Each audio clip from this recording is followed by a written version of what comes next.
क्या आप जानते हैं कि राजा परीक्षित महान अर्जुन के पोते को ऐसा श्राप क्यों मिला जिसने उनके जीवन को बदल कर रख दिया? इस कथा में छुपा है एक अद्भुत रहस्य और सीख। आइए जानते हैं पूरी कहानी।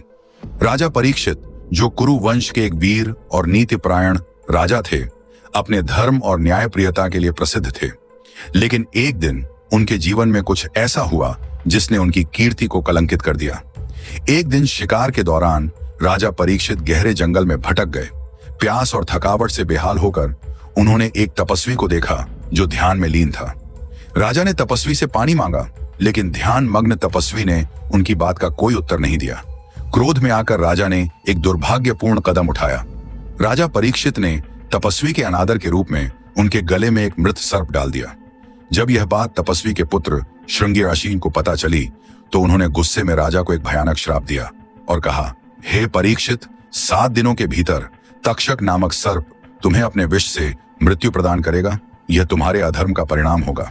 श्राप सुनकर राजा परीक्षित को अपने कर्म पर गहरा पछतावा हुआ। उन्होंने अपना राज्य त्याग दिया और भागवत कथा का श्रवण करने का निश्चय किया। भगवान श्री कृष्ण की भक्ति और कथा सुनते हुए उन्होंने अपने जीवन का अंत स्वीकार किया और मोक्ष की प्राप्ति की। यह कहानी हमें यह सिखाती है कि क्रोध और अधर्म के क्षणिक भाव कैसे विनाशकारी परिणाम ला सकते हैं। अगर आपको यह कहानी रोचक लगी तो हमारे चैनल को सब्सक्राइब करें, वीडियो को लाइक करें और अपनी राय कमेंट में जरूर बताएं।